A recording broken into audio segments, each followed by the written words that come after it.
You have been told that if you want something, you must fight for it. You must grit your teeth and summon what they call willpower. Ernest Holmes revealed that willpower is actually the enemy of manifestation. When you use force, you create mental tension. Tension is doubt in physical form. It signals to the universe that you do not believe you have it. The more you force, the more the law pushes back. You are trying to lift a car with your bare hands when you have a hydraulic jack, the law sitting right next to you. You have been deceived into believing that strain equals strength, that effort equals worth. Holmes decoded the hidden mechanics. Force creates friction, and friction stops the flow of creative power. The universe does not respond to your struggle, it responds to your certainty. The pain is the burnout, the exhaustion of trying to hold your life together by sheer mental strength. You wake up tired. You go to bed defeated. You are pushing a boulder uphill every single day, and the moment you rest, it rolls back down. This is not living. This is slow death by friction. You are burning out your own engine, trying to push the car uphill when the road is flat, and the engine is divine. Your relationships require constant maintenance because you are forcing them. Your health declines because you are tensing against illness rather than relaxing into wellness. Your finances remain stuck because you are gripping them so tightly that abundance cannot flow into your closed fist.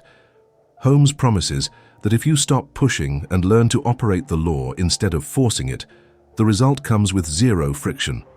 The law works effortlessly, just as gravity pulls without sweating.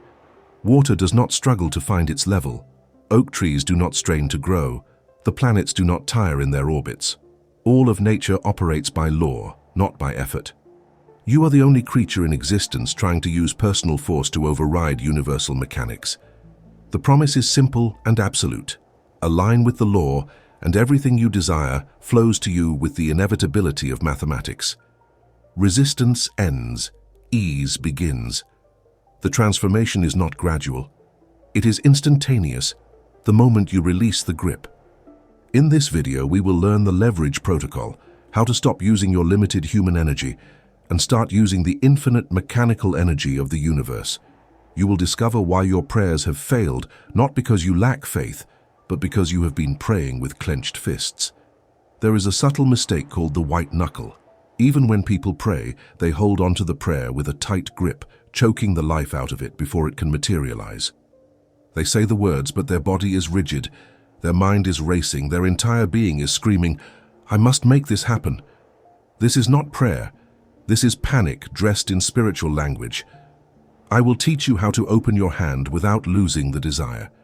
You will learn the distinction between decision and force, between focus and strain, between operating the law and overriding it.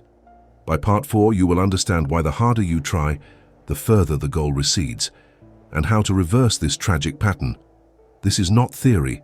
This is engineering. By the end of this transmission, you will possess the blueprint for effortless manifestation, not because you will become more powerful, but because you will finally stop interfering with the power that has been trying to work through you all along. If you are ready to drop the struggle and activate the leverage of the universe, comment below, "I use the law." Let that statement be your declaration of surrender. Not surrender to defeat, but surrender to victory through mechanics rather than through force. Subscribe to this channel if you are prepared to learn the science of ease, the mathematics of miracles, the law that operates whether you believe in it or not. Holmes taught the distinction that separates the exhausted from the empowered, will versus willingness. The function of the will is only to choose the destination, not to drive the car. You use your will to decide, "I want wealth."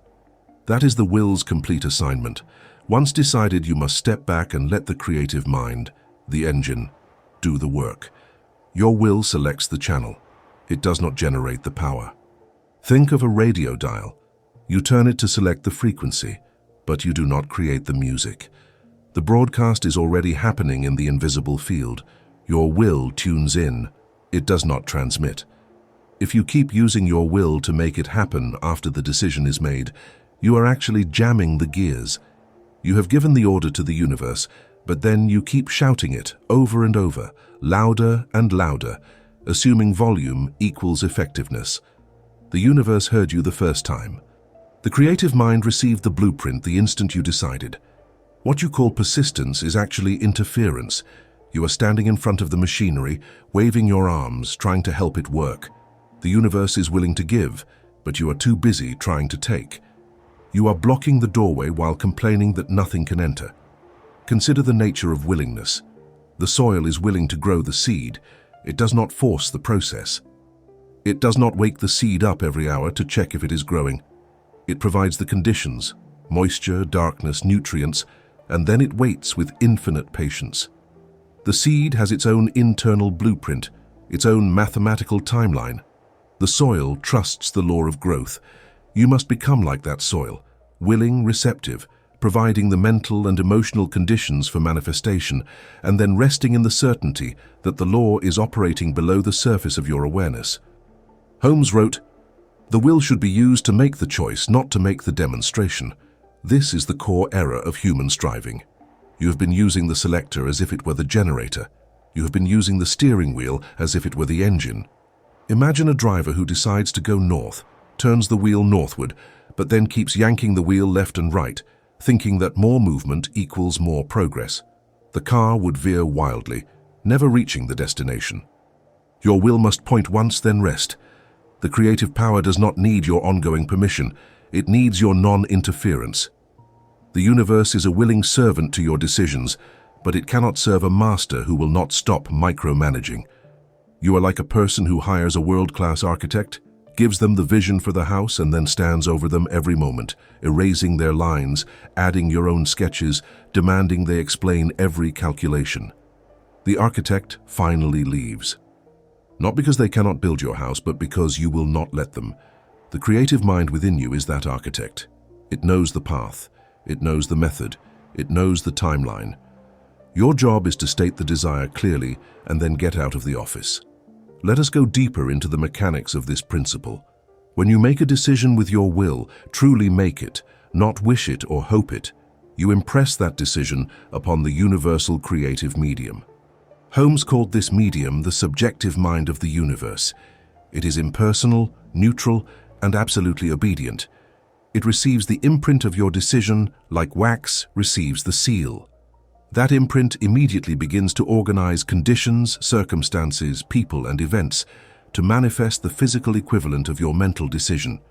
This is law, it is automatic, it is inevitable. But here is where the tragedy occurs. After impressing the seal, you become anxious. You begin to doubt. You think you must help the process along, so you start forcing, you start manipulating. You start using your personal, limited human will to try to create the result. Every time you do this, you are re-impressing a new seal, a seal of doubt, of strain, of disbelief. The creative medium is neutral. It simply accepts the latest imprint. If you impress "I want wealth" on Monday with calm decision, and then impress "I'm worried about money" on Tuesday with fearful tension, the medium cancels the first order and processes the second. You are erasing your own blueprint faster than the law can build it. Therefore, the art of manifestation is not the art of willing harder. It is the art of willing once, then maintaining a state of willingness, a mental atmosphere that says, "It is done. The law is working." I do not need to supervise infinite intelligence. This is not passivity. This is not laziness. This is strategic withdrawal. A general who gives the order to his army and then runs onto the battlefield swinging his own sword is not helping. He is creating chaos. He disrupts the formation. He confuses the soldiers. His job is to command, then trust the trained mechanism of his army. You are the general. The law is your army. Command once. Trust completely. Holmes discovered that the thinker thinks, but the law does. You are the thinker. You select, you declare, but you do not manufacture results. That is the law's function. If you try to do the law's job, you interfere with its perfect operation. Imagine trying to help your heart beat by tensing your chest muscles in rhythm. You would disrupt its function, not enhance it. Your heart beats without your help. Your lungs breathe without your conscious control. Digestion happens automatically. Growth happens automatically. The law of mind operates with the same automatic precision. Your interference, called willpower, is like shouting instructions at your liver. The liver knows its job. The law knows its job. This leads us to a startling conclusion. The reason you do not have what you want is not because you have not tried hard enough. It is because you have tried too hard. You have confused intensity of effort with clarity of decision.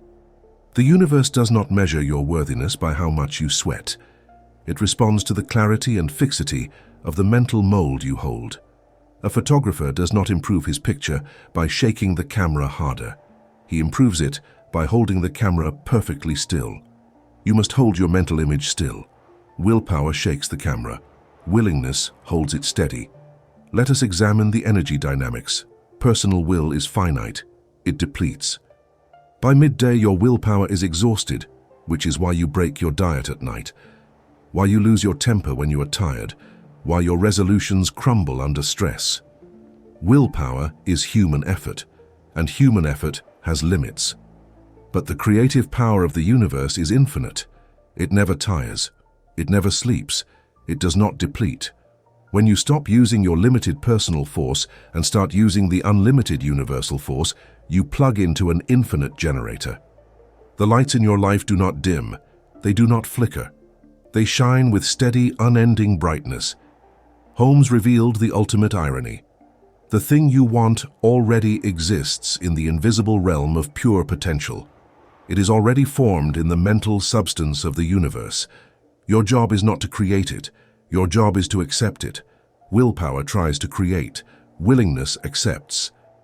The moment you stop trying to birth the result through personal effort and instead accept that it is already gestating in the invisible, you align with the natural process.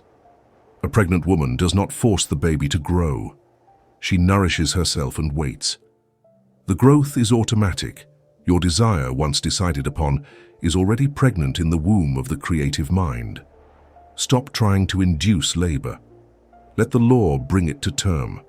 This is why Holmes said, "Let go and let God." This is not religious sentiment. This is mechanical instruction. Let go of personal force. Let the impersonal law operate. God, in Holmes's system, is not a bearded man in the sky. God is the infinite intelligence that holds the planets in orbit, that grows the child in the womb, that heals the wound without conscious instruction. This intelligence is within you. It is operating as you right now, but it cannot override your interference. If you insist on doing it yourself, the law steps back. The moment you release your grip, the law steps in. The final and most critical point: you will never manifest through force what you can manifest through ease. Why? Because the very act of forcing contains within it the vibration of lack. You only force when you do not believe you have. A king does not force his subjects to obey. His command is effortless because his authority is assumed. When you force, you signal to the universe that you are not the king of your domain. You are a beggar. And beggars do not receive kingdoms. They receive scraps. You must command from a position of inner sovereignty. That sovereignty is accessed not through willpower, but through calm, decisive willingness. Decide what you want, then be willing to receive it. That is the entire law. The analogy that makes this law undeniable is the garden hose. The water, God's power, creative force, universal supply, is always flowing at high pressure. The source never stops. The faucet of infinite potential is always open.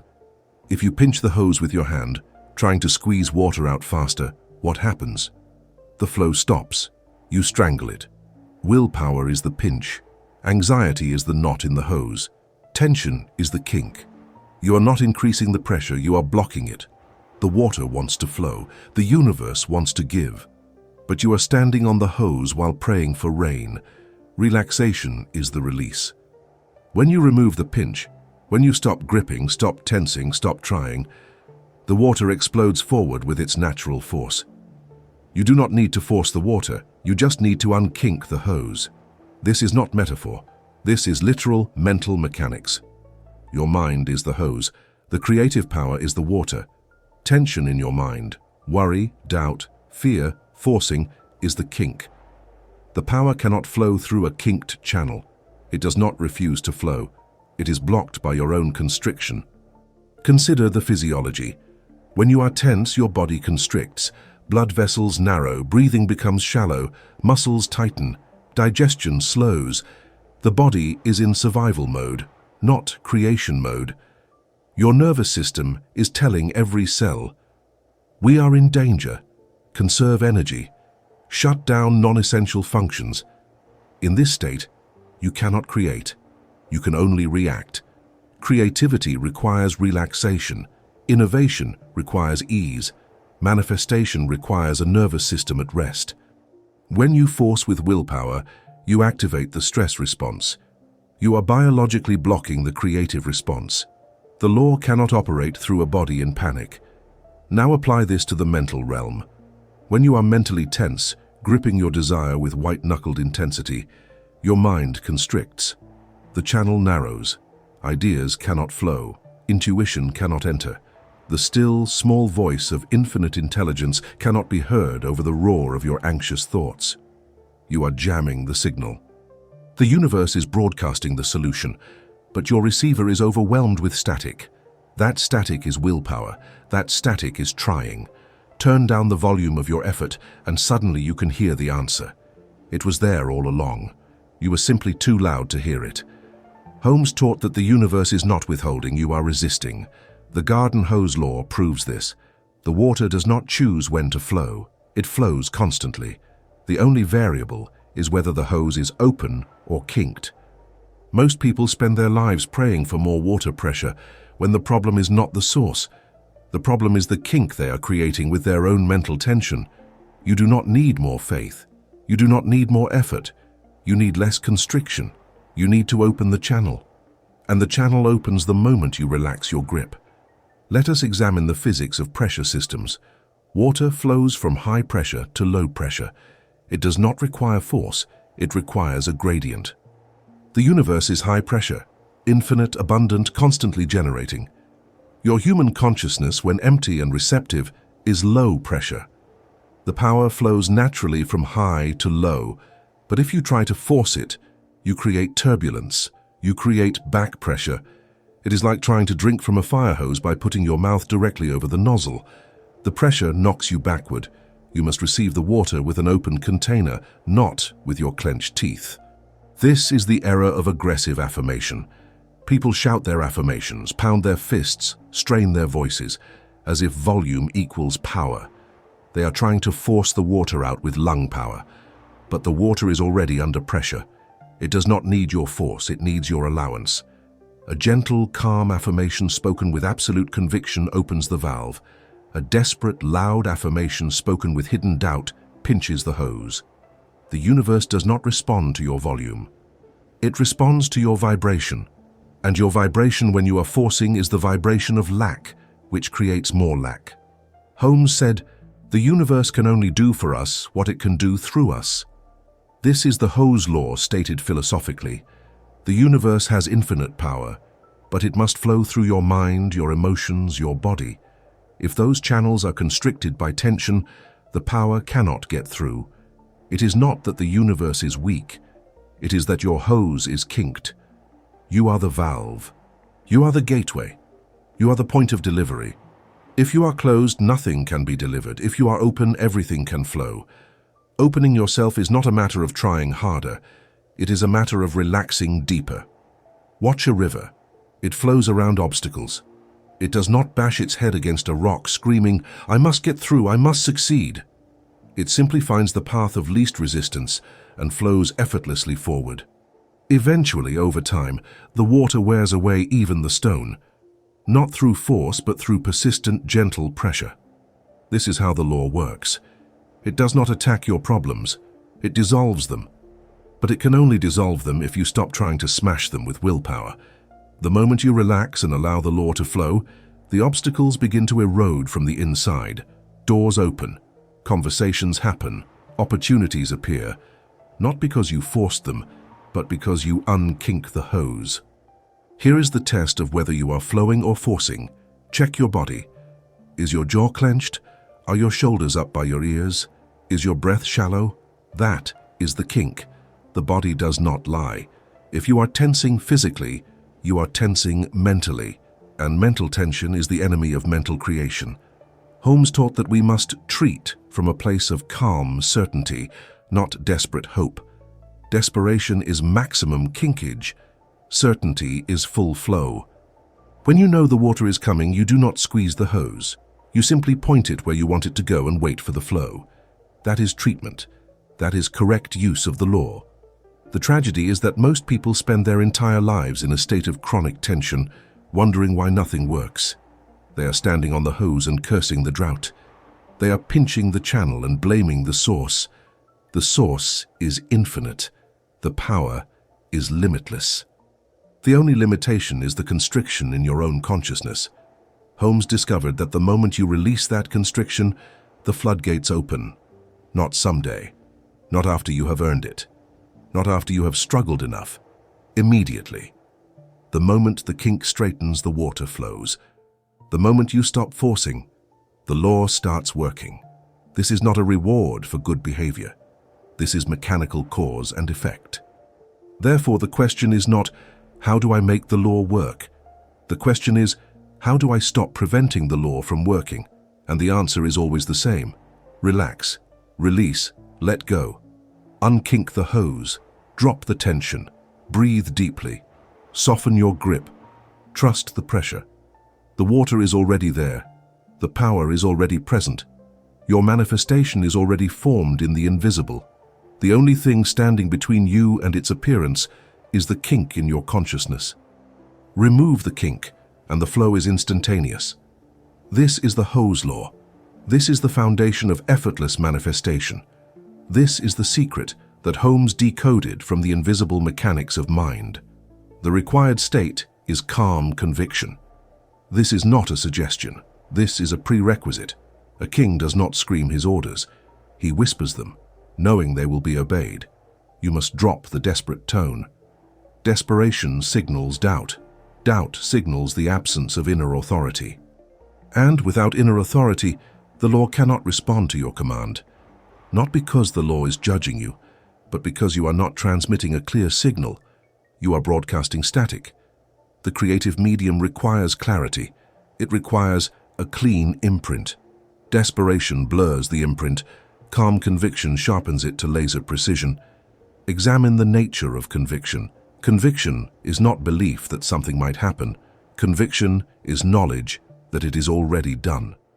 When you flip a light switch, you do not hope the light will turn on. You know it will because you understand the law of electricity. That is conviction. You must approach your mental work with the same matter-of-fact certainty. You are not begging the universe. You are operating a mechanism. The mechanism is predictable. The mechanism is lawful. The mechanism always responds to correct operation. Your tone must reflect this knowledge. Calmness is the signature of power. Watch a master surgeon. His hands do not shake, his voice does not waver. He cuts with precision because he knows the body's anatomy. He is not guessing. He is not hoping. He is operating from knowledge. You must approach your mind with the same clinical precision. You know the law. You know it responds to mental impress. You know it is already working. Therefore, there is no need for emotional fireworks. Emotion is fuel, but hysteria is flooding the engine. You want a steady burn, not an explosion. The fatal error is to confuse intensity with effectiveness. People think that if they feel their desire more intensely, if they cry harder, if they plead louder, the universe will be moved to compassion and grant their wish. This is primitive thinking. The universe is not moved by your tears. It is moved by your mental equivalent. If your mental equivalent is desperation, you get more circumstances that make you desperate. If your mental equivalent is calm certainty, you get the manifestation of that certainty. The universe is a mirror, not a charity. It reflects your dominant mental state back to you as physical experience. Holmes taught that treatment, spiritual mind treatment, must be done from the consciousness of the answer, not from the consciousness of the problem. If you pray from the problem, you are amplifying the problem. If you treat from the solution, you are impressing the solution upon the creative medium. Calm conviction means you have already mentally crossed the finish line. You are not running toward it, huffing and puffing. You are standing at the end, relaxed, knowing the race is complete. This state of consciousness is what Holmes called the place of the answer. You cannot get to the place of the answer by screaming from the place of the problem. Consider the analogy of the thermostat. A thermostat does not panic when the room is cold. It does not run around flapping its arms, trying to generate heat through activity. It simply, calmly, sends the signal to the furnace. The furnace receives the signal and begins generating heat. The room warms. All of this happens without strain, without anxiety, without desperation. The thermostat is convinced that the furnace will respond because the furnace always responds. That is law. You are the thermostat. Your desire is the signal. The creative mind is the furnace. Set the signal calmly and the heat will come. Now let us address the tone of your inner dialogue. Most people's mental conversations are chaotic, frantic, and fearful. What if this doesn't work? How is this going to happen? I don't see any evidence. Maybe I'm doing it wrong. This is not the voice of a king. This is the voice of a beggar. A king declares, and it is done. A beggar pleads, and it is denied. Not because the universe is cruel, but because begging is not a command. Begging is a confession of powerlessness. And if you confess powerlessness, the law must agree with you. The law is impersonal. It says yes to whatever you claim. If you claim you are powerless, you get more powerlessness. If you claim you are sovereign, you get more sovereignty. Holmes wrote, "The law is done unto us as we believe." This means the law cannot rise higher than your belief about yourself. If you believe you are a victim of circumstances, the law must manifest you as a victim. If you believe you are the operator of the law must manifest you as the operator. Your belief is not optional, it is the mold. The law pours its energy into the shape of your belief.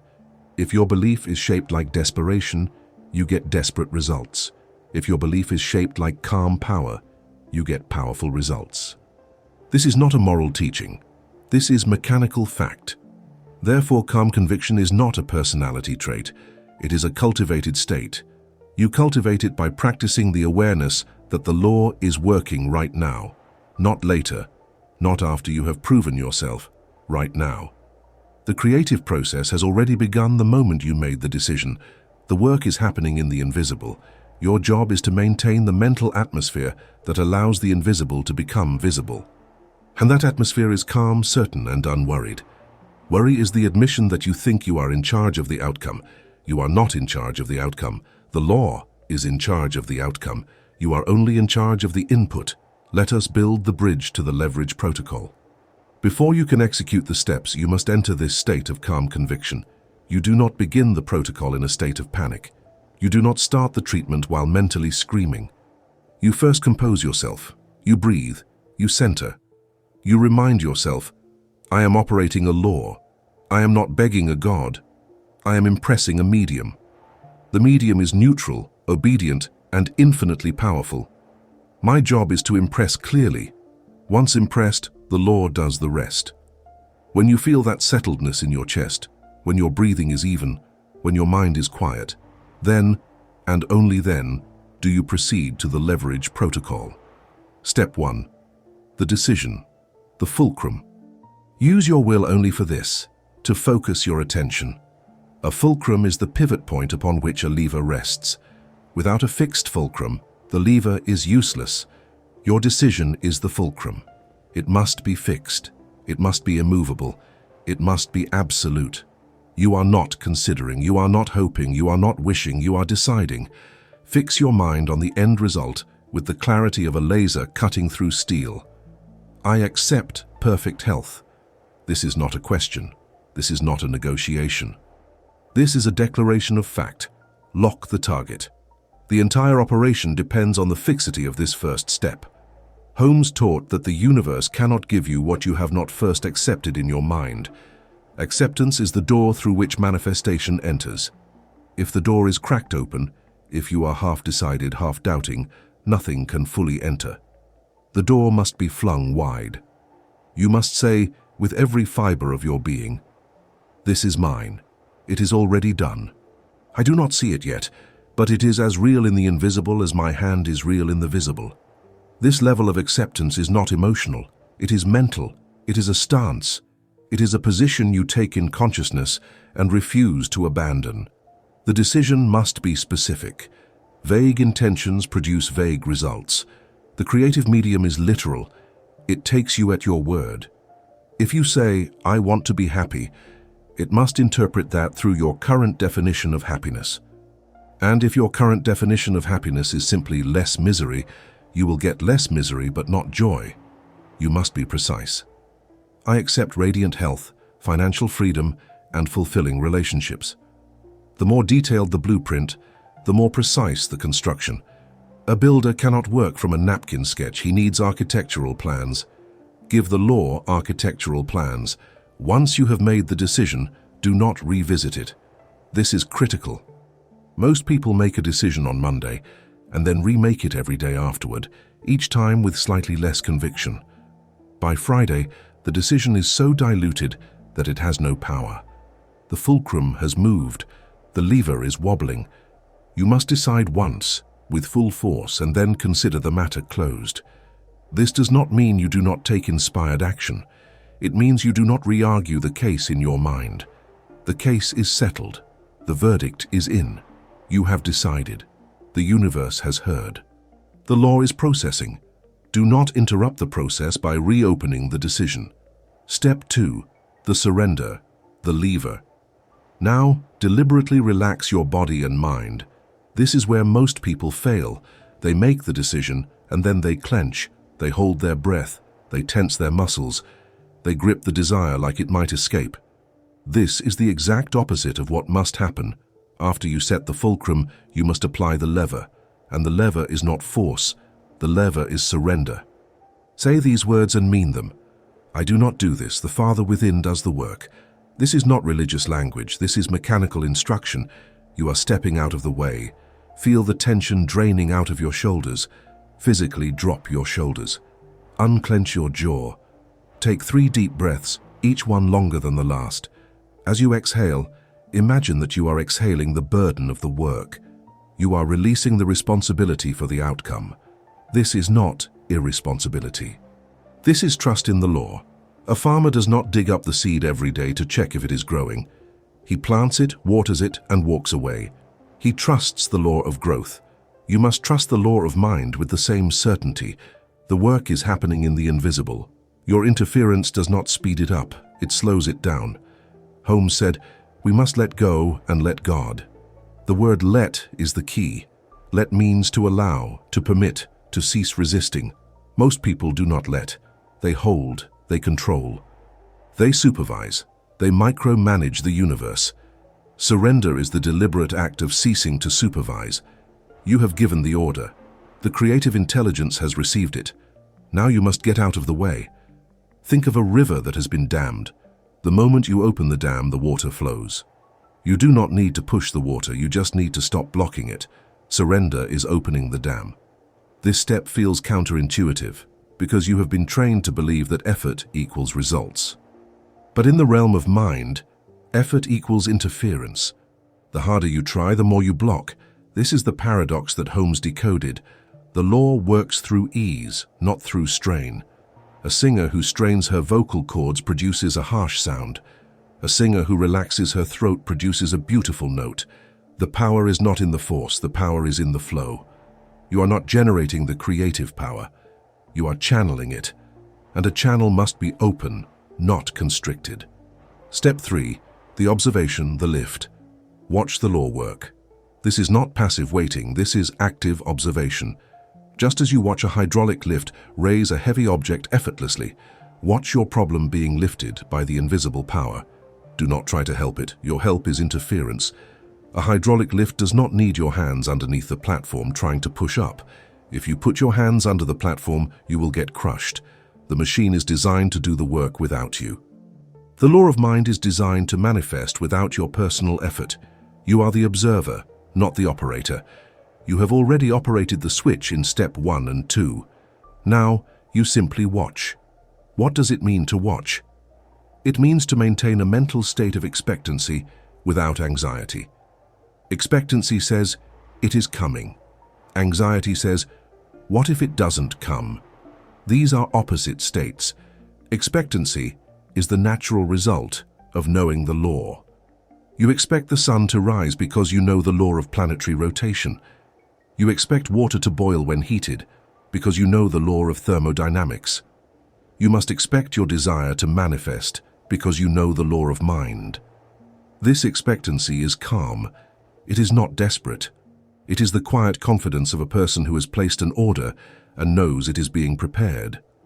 As you observe, you may notice subtle signs of movement in your external world. A conversation happens. An idea occurs. An opportunity appears. Do not dismiss these as coincidences. They are the law in motion. They are the invisible becoming visible. They are the early evidence of the lift. Do not interfere by second-guessing. Do not say, "This is too small. This is not what I wanted." The law knows the entire path. It knows the sequence. Your job is to follow the signs, not to judge them. A GPS gives you turn-by-turn directions. You do not argue with the GPS after every turn, demanding to know the full route. You trust the system. Trust the law. Finally, and this is crucial, do not try to help the lift by adding your own force. The moment you see progress, the temptation is to jump in and make it happen faster. This is fatal. The law has its own timing, its own rhythm, its own mathematical precision. If you interfere, you disrupt the sequence. Imagine a surgeon in the middle of a delicate operation. You burst into the operating room and try to help by grabbing a scalpel. You do not help. You cause disaster. The law is performing surgery on your reality. It is removing the tumor of lack and implanting the organ of abundance. Let it work. Your job is to watch with calm faith, not to grab the scalpel. The post technique. Go about your day with a loose grip. Be interested but not anxious. Interest says, "I wonder how this will unfold." Anxiety says, "What if it doesn't unfold?" These two states could not be more different.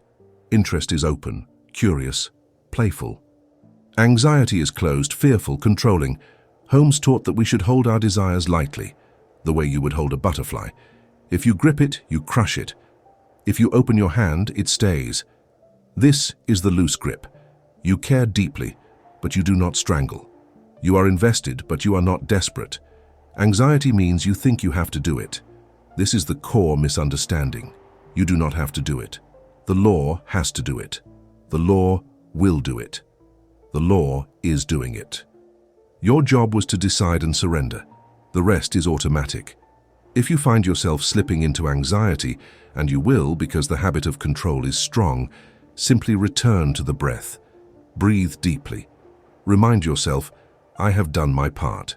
The law is doing its part. All is well. This is not a mantra. This is a return to reality. The reality is that the law is operating right now, whether you see it or not. Your anxiety does not make it work faster. It makes it work slower, because anxiety re-impresses the medium with doubt. The loose grip is a moment-by-moment practice. You will need to consciously release your grip many times throughout the day. Each time you notice tension creeping back in, pause, breathe, release. This is not a failure. This is the practice. Over time, the loose grip becomes your default state. You will find that you naturally trust the law, naturally release control, naturally flow with life instead of fighting it. But in the beginning, it is a discipline. It is the discipline of non-interference. It is the hardest work in the world, learning to do nothing while the law does everything. The fatal mistakes. Let us now examine the subtle errors that sabotage even those who have learned the protocol. The first and most deadly is the white knuckle.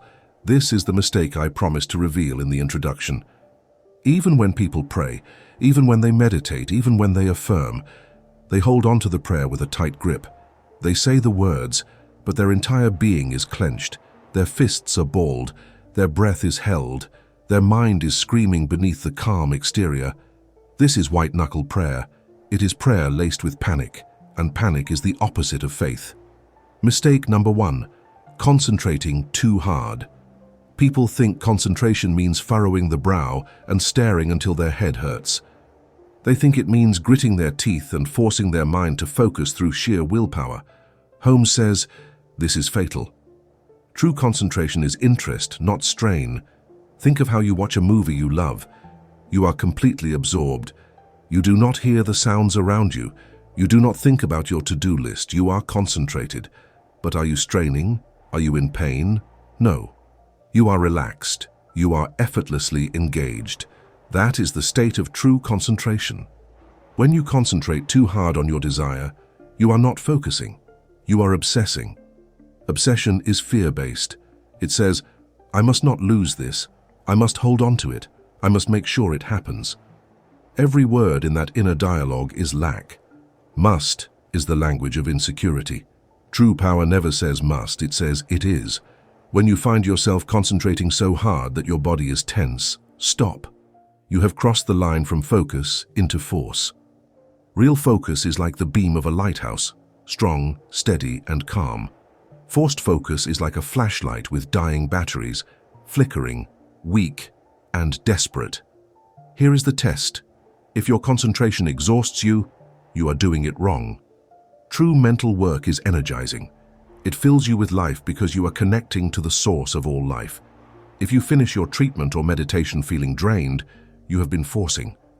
You have been using personal will instead of universal power. Holmes taught that spiritual mind treatment should leave you feeling lighter, freer, more alive. If it does not, examine your method. You are gripping when you should be releasing. You are pushing when you should be allowing. Concentration is a gentle, sustained focus, not a violent, desperate clutching. Mistake number 2, the time limit. I will give the law 2 days. This is one of the most common and most destructive errors. You are dictating to infinite intelligence. You are setting a deadline for the universe, as if you know the shortest path to your desire. You do not. The law knows. The creative mind sees the entire chessboard.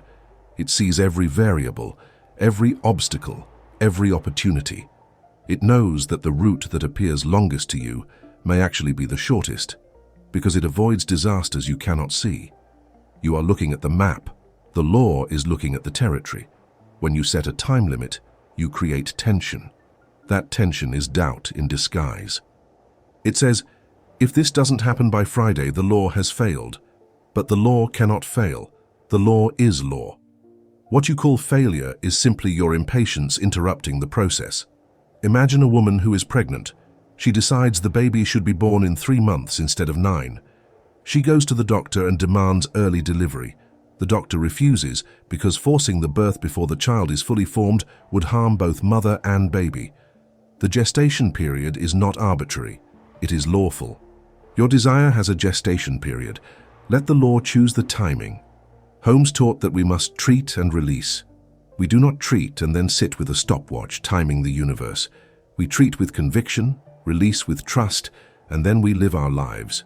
We stay open to the signs, we follow the intuition. But we do not impose artificial deadlines. Deadlines are control mechanisms. They are attempts to force the law into your schedule. The law does not work on your schedule. It works on the schedule of perfect timing. And perfect timing means that everything happens at the mathematically ideal moment, not a second early, not a second late. The irony is that the people who release the time limit often see faster results than those who impose one. Why? Because releasing the time limit is an act of trust. Trust opens the channel. Impatience closes it. When you trust, you are saying, I know the law is working. I know it will deliver at the perfect moment. I do not need to supervise the clock. That state of consciousness is receptive. It is fertile. It is the soil in which manifestations grow rapidly. But the consciousness that says, it better happen by Tuesday or else, is barren soil. Nothing can grow in that hostile environment. Master's tips. Let us now absorb the wisdom Holmes left for those who would master this law. He wrote, we should not use our will to make things happen. The will is the directive power, not the creative power. Read that again. The will directs. It does not create. You point the flashlight, you do not generate the light. The battery generates the light. Your will points the creative power toward your desire. Once pointed, the will's job is finished. If you continue to use your will, you are not creating, you are interfering. You are shining the flashlight in circles, wondering why you cannot see clearly. Holmes also taught the principle of scientific prayer. This is not the begging prayer of traditional religion. This is treatment. Treatment is the deliberate use of the law of mind. You treat the way a doctor treats a patient. The doctor does not beg the patient's body to heal. The doctor applies the correct remedy, knowing that the body's innate healing mechanism will respond. You apply the correct mental equivalent, the thought, the image, the feeling of the fulfilled desire, and you know that the law will respond. You are not hoping. You are applying science. Another critical insight from Holmes: the law is done unto us as we believe. This means belief is not optional. It is the mold. The law cannot deliver to you something you do not believe you can have. If you believe you are limited to a salary of $50,000, the law cannot pay you $500,000. Not because the law is weak, but because your belief is the container. The law can only fill the container you provide. If you want a larger manifestation, you must first expand your belief. You expand belief not through force, but through education. Study the law. Understand the law. Prove the law in small things, and your belief will naturally expand to larger things. Holmes said, "Change your thinking, change your life." This is not a slogan. This is the mechanism. Your life is the outpicturing of your habitual thinking. If you want a different life, you must think different thoughts. Not once. Not during your morning meditation. Habitually, consistently. Your habitual thoughts are the blueprint the law is building. If you spend 5 minutes a day affirming wealth and 23 hours and 55 minutes thinking poverty, which blueprint will the law build? The dominant one. You must make the new thought the dominant thought. This takes discipline. This takes time, but it is the only way. Finally, Holmes taught that we are not trying to change the law. We are trying to change our use of the law. The law is perfect. The law is unchangeable. The law works the same for saint and sinner, for believer and atheist. It is impersonal. It does not play favorites. If you get poor results, the law has not failed you. You have misused the law. This is good news. It means the power is in your hands. You do not need to beg a capricious God to smile upon you. You need to learn the correct operation of an immutable law. And once learned, the law will serve you as faithfully as electricity serves the one who learns to wire a house correctly. Connection to physics. Archimedes said, "Give me a lever long enough and a fulcrum on which to place it, and I shall move the world." This is not poetic exaggeration. This is mechanical fact. The principle of the lever is the principle of mechanical advantage. You apply a small force at one end of a long lever, and you generate a massive force at the other end. The ratio between the force you apply and the force you generate is determined by the length of the lever and the position of the fulcrum. This is pure mathematics. This is law. Willpower is trying to lift the rock directly. You put your back under it. You strain, you sweat. You push with all your human strength, and if the rock is heavy enough, you fail. Your muscles tear. Your back breaks. The rock does not move. This is the human condition when operating without knowledge of the law. You are using direct force. You are trying to overcome resistance with personal power. And personal power, no matter how strong, is finite. It depletes. It fails. Direct force is the path of maximum effort and minimum result. The law is the lever. When you use the law, when you apply correct mental principle, you gain mechanical advantage. You apply a small force of decision and conviction, and the law generates a massive force of manifestation. You are not lifting the rock. The lever is lifting the rock. You are simply operating the lever. The effort is minimal. The result is maximum. This is not magic. This is mechanics. Holmes discovered the mental equivalent of Archimedes' principle. He found the lever in consciousness, and that lever is the correct use of the law of mind. Sacred logic is simply the art of using the longest lever with the least amount of effort. Why do we call it sacred? Because the lever is built into the structure of reality by the intelligence that created reality. It is not a human invention. It is a divine gift. The law of mind is woven into the fabric of the universe. You are learning to use what has always been there. The saints, the mystics, the masters, they all used this lever. They did not have more willpower than you. They had more understanding of the law. They knew where to place the fulcrum. They knew how to position the lever. And so they moved mountains while barely lifting a finger. Let us calculate the mechanical advantage. Suppose you have a lever that is 10 feet long and the fulcrum is placed 1 foot from the rock. You apply 10 pounds of force at your end. The rock experiences 100 pounds of force. You have multiplied your effort by a factor of 10. Now suppose your lever is not 10 feet, but infinite. Suppose the source of power is not your human strength, but the infinite creative power of the universe. What is the mechanical advantage? It is infinite. You apply a small, clear thought, and the law applies infinite force to the task. This is why Jesus said, "With faith the size of a mustard seed you can move mountains." He was not speaking metaphorically. He was describing leverage. The tragedy is that humanity has been trying to move rocks without levers for millennia. We have been taught that success requires suffering, that achievement requires sacrifice, that manifestation requires struggle. All of this is ignorance. All of this is the absence of leverage. When you discover the law, you discover the lever. And once you have the lever, the rock that seemed impossible to move becomes trivially easy. You do not develop more strength.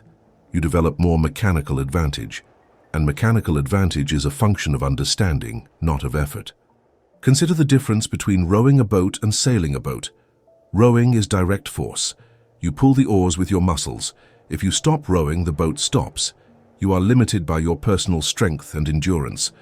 After an hour, you are exhausted. You have traveled a short distance. Now consider sailing. You raise the sail. The wind fills it. The boat moves. You're not generating the force. The wind is. Your job is simply to position the sail correctly to catch the wind. You can travel for hours, for days, without exhaustion, because you are not using your force. You are using the wind's force. The law is the wind. Your mind is the sail. Position it correctly, and you harness infinite power. Holmes taught that we live in a thought-created universe. This means that thought is the lever. Thought correctly applied moves mountains. Thought incorrectly applied moves nothing. The difference is not the intensity of the thought. The difference is the understanding behind the thought. A person who understands the law can whisper an affirmation and change their life. A person who does not understand the law can shout affirmations for a decade and change nothing. Why? Because the first person is using the lever. The second person is using direct force. The first person has mechanical advantage. The second person has none. Let us address the skeptic who says, "But I have tried positive thinking, and it did not work." You have tried rowing when you should have been sailing. You have tried direct force when you should have been using leverage. Positive thinking without understanding is not enough. You must understand the law. You must understand that the law is neutral, impersonal, and absolute. It does not respond to hope. It responds to conviction. It does not respond to wishing. It responds to acceptance. It does not respond to trying. It responds to being. When you are the mental equivalent of your desire, the law must manifest that desire. Not because the universe likes you, but because that is what the law does. The final and most profound point: the lever is already in your hand. You do not need to build it. You do not need to earn it. You do not need to become worthy of it. The law of mind is operating in you right now. It has been operating since the day you were born. It has been manifesting your thoughts your entire life. The problem is that you have been unconscious of this. You have been thinking chaotic, fearful, limited thoughts, and the law has been faithfully manifesting those thoughts as your chaotic, fearful, limited life. The moment you become conscious of the law, the moment you learn to use the lever deliberately, your life transforms. Not gradually, instantly. Because the law responds instantly to the change in your mental equivalent. Archimedes needed a physical lever. You do not. Your lever is mental. It is always available, it never breaks, it never wears out. It is the most powerful tool in existence, and it is already in your possession. Holmes spent his life teaching people how to use this lever. This video is an extension of that teaching. The question is not whether the lever exists. The question is whether you will pick it up and use it. The rock of your problem sits there, immovable, mocking you. You can try to lift it with your hands for the rest of your life. Or you can place the fulcrum, position the lever, and watch the law lift it effortlessly. The choice has always been yours. Anecdote: the singer who lost her voice. There was once a singer, a woman of considerable talent, who developed stage fright so severe that she lost her voice. The moment she stepped onto the stage, her throat constricted. The notes that had once flowed effortlessly became strangled whispers. She tried everything. She took voice lessons to strengthen her technique. She practiced breathing exercises to calm her nerves. She visualized successful performances. Nothing worked. The harder she tried, the worse it became. She was using willpower. She was forcing. And the more she forced, the tighter her throat became. She came to Ernest Holmes in desperation. He listened to her story and immediately diagnosed the problem. "You are trying to sing," he said. "Stop trying." She did not understand. How could she stop trying and still sing? Holmes explained, "You are using your personal will to force the sound out. Your throat is responding to your effort by contracting. It is protecting itself from your violence. You must surrender the act of singing to the intelligence within you. You must let the spirit sing through you." This made no sense to her rational mind, but she was desperate enough to try anything. Holmes taught her a treatment. She was to say before every performance, "The spirit sings through me. I am the channel, not the source. The voice is not mine, it is God's. I do not create the music, I allow it." She practiced this treatment daily. At first it felt absurd, but Holmes insisted that she must not only say the words, she must relax her will. She must stop trying to sing and simply allow the song to emerge. She must become the hollow reed through which the divine wind blows. Slowly, she began to understand. She was to become passive to the power while remaining active in the performance. The night of her next performance arrived. She stood in the wings, feeling the familiar terror rising. Her throat began to tighten. But this time, instead of fighting it, she spoke the treatment. "The spirit sings through me. I am the channel. I release control." She felt something shift. Her throat softened. Her breathing deepened. She walked onto the stage, not as a frightened woman trying to perform, but as an open vessel through which something greater could flow. She opened her mouth, and the sound that emerged was more powerful, more pure, more effortless than anything she had produced in years. What happened? She stopped using willpower. She stopped forcing her voice. She stopped trying to make it happen. The moment she released control, the constriction of the ego was removed. The natural power could flow. Her voice had always been there. The problem was never her vocal cords. The problem was her interference. She was blocking the channel with her anxiety and her effort. When she learned to step aside, the power stepped in. This is the law. This is the mechanics. This is the proof that Holmes's teaching is not philosophy, it is physics. The singer went on to have a successful career, but more importantly, she learned a principle that applied to every area of her life. Whenever she encountered a problem, financial, relational, creative, she would remember the lesson of the voice. She would ask herself, "Am I trying to force this? Am I blocking the flow with my effort?" And if the answer was yes, she would stop. She would speak her treatment. She would release control, and the solution would come effortlessly because she had unkinked the hose. She had removed the constriction. She had learned the art of non-interference. This story is not unique. Holmes witnessed hundreds of such transformations. The businessman who stopped forcing sales and started treating for right customers and saw his revenue triple. The mother who stopped trying to control her rebellious teenager and started treating him as the divine child he truly was and watched him transform. The sick man who stopped fighting his disease and started accepting perfect health and experienced a spontaneous healing. In every case, the mechanism was the same. Stop forcing, start allowing. Stop using willpower, start using the law. Stop constricting the channel, start opening it. The lesson of the singer is the lesson of this entire teaching. Your problem is not lack of power. Your problem is interference with power. The power is infinite. The power is present. The power is willing. But the power cannot flow through a constricted channel. Your anxiety, your doubt, your effort, these are the constrictions. Remove them, and the power flows. And when the power flows, miracles happen. Not because the universe has decided to favor you, but because you have finally stopped blocking the natural operation of the law. This is the validation. This is the proof. This is the evidence that Ernest Holmes decoded something real, something true, something that works when you work it correctly. Synthesis of power. We have journeyed through the architecture of a law that most will never understand. Let us now synthesize what has been revealed. The hardest work in the world is learning to do nothing mentally, while the law does everything mechanically. This is not laziness. This is the highest form of spiritual intelligence. You have been conditioned to believe that doing nothing is irresponsible, that ease is for the weak, that real achievement requires suffering. All of this is false. All of this is the mythology of the unenlightened. The truth Holmes discovered is this: the universe is already doing everything. Creation is happening right now, in this moment, at a level far beyond your conscious awareness. Cells are dividing, planets are orbiting, galaxies are expanding. None of this requires your help. None of this requires your willpower. It is all law. It is all automatic. And the same law that grows your fingernails and heals your wounds is the law that can manifest your desires. But it can only manifest through you if you stop blocking it with your interference.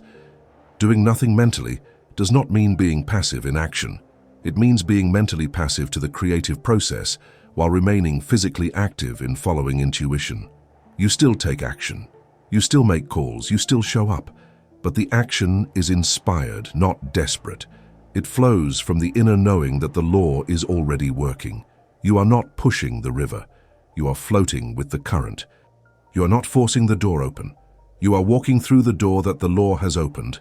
This is the synthesis.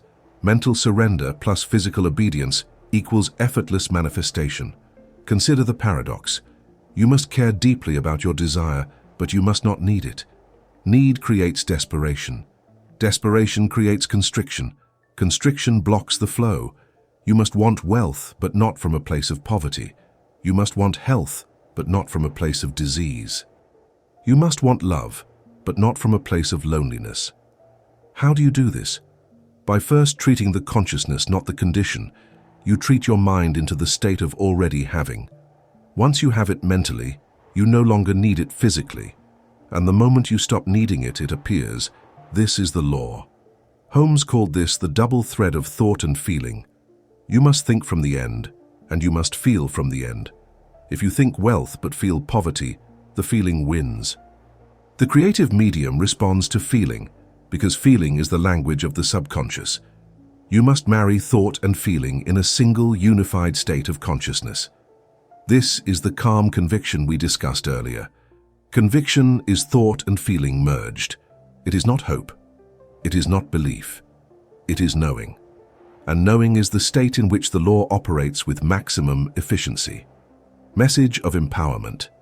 Stop fighting your life. You cannot win a wrestling match against the universe. The universe is infinite. You are finite. The match is rigged. You will lose every time. But here is the secret. You are not supposed to fight the universe. You are supposed to use the universe. The universe is not your opponent. It is your ally. It is your partner. It is the creative power that is waiting, eager, ready to manifest your desires the moment you stop blocking it with your resistance. Let go. Drop the struggle. The moment you stop forcing, the law starts flowing. This is not a metaphor. This is literal cause and effect. Force creates resistance. Resistance creates blockage. Blockage creates stagnation. Stagnation creates suffering. The entire chain begins with force. Remove the force, and the entire chain collapses. Suddenly there is no resistance. Suddenly there is no blockage. Suddenly the energy flows. And when energy flows, manifestation happens. Not someday. Now. The ease you seek is one decision away. Not 100 decisions. Not a year of effort. One decision. The decision to stop, to cease, to release, to surrender, to let the law do what the law does. You have been carrying a weight that was never yours to carry. You have been trying to do a job that was already being done. The universe has been trying to give you everything you want, but your hands have been too full of effort to receive. Open your hands, drop the burden, and watch what happens. You are not powerless. You have never been powerless. You have been operating under a fundamental misunderstanding of where your power lies. Your power is not in your ability to force outcomes. Your power is in your ability to impress the creative medium with the mental equivalent of your desire. Once impressed, the law takes over. The law has infinite resources. The law has infinite intelligence. The law has infinite power. Why would you try to use your limited resources, your limited intelligence, your limited power, when you have access to the infinite? Holmes taught that you are an individualized center of God consciousness. This means that the same intelligence that orchestrates the cosmos is operating as you, not through you as you. You are not separate from the creative power. You are a localized expression of it. When you align your individual will with the universal will, you become unstoppable. Not because you have become strong, but because you have tapped into the source of all strength. You are no longer a single drop trying to move the ocean. You are the ocean, aware of itself as a drop, and therefore capable of moving itself. This is empowerment, not the false empowerment of you can do anything if you try hard enough. That is exhausting and often untrue. Real empowerment is you can allow anything when you align with the law. You do not do it. The law does it. But the law does it through you, with your permission, with your cooperation, with your non-interference. This is the empowerment that never depletes. This is the empowerment that grows stronger the less you force. This is the empowerment that Holmes spent his life teaching and that you now possess. The world will tell you that ease is weakness. The world will tell you that struggle is noble. The world will tell you that if it comes easily, it is not worth having. The world is wrong. The world is operating under the old paradigm of force. You are now operating under the new paradigm of law. You are not better than those who struggle. You are simply more informed. You know something they do not. And that knowledge gives you access to a power they cannot imagine. Use it wisely. Use it generously. Use it to lift yourself and others. But above all, use it. The challenge and the final CTA. The effortless experiment. Here is your assignment, should you choose to accept it. Pick one problem you have been fighting. One situation where you have been using force, where you have been gripping with white knuckles, where you have been exhausting yourself with effort. It could be a financial problem. It could be a relationship issue. It could be a health concern. It does not matter. The mechanics are the same. Pick one problem. For the next 24 hours, refuse to try to fix it. This is harder than it sounds. Your entire conditioning will scream at you to do something, to control something, to force something. Ignore that voice. It is the voice of the ego, and the ego does not understand the law. Instead, simply declare the problem solved. Say, this situation is already resolved in the invisible. The law is working right now to manifest the solution. I release all effort. I trust the process. It is done. Say this once with conviction, then let it go. Watch what happens.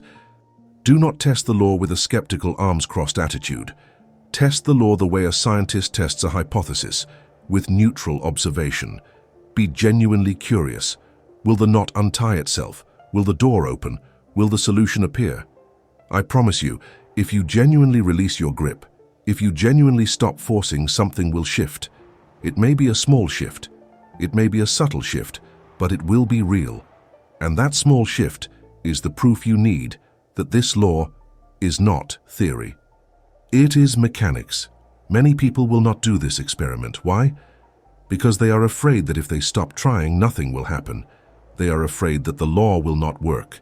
But that fear is actually proof that they do not yet understand.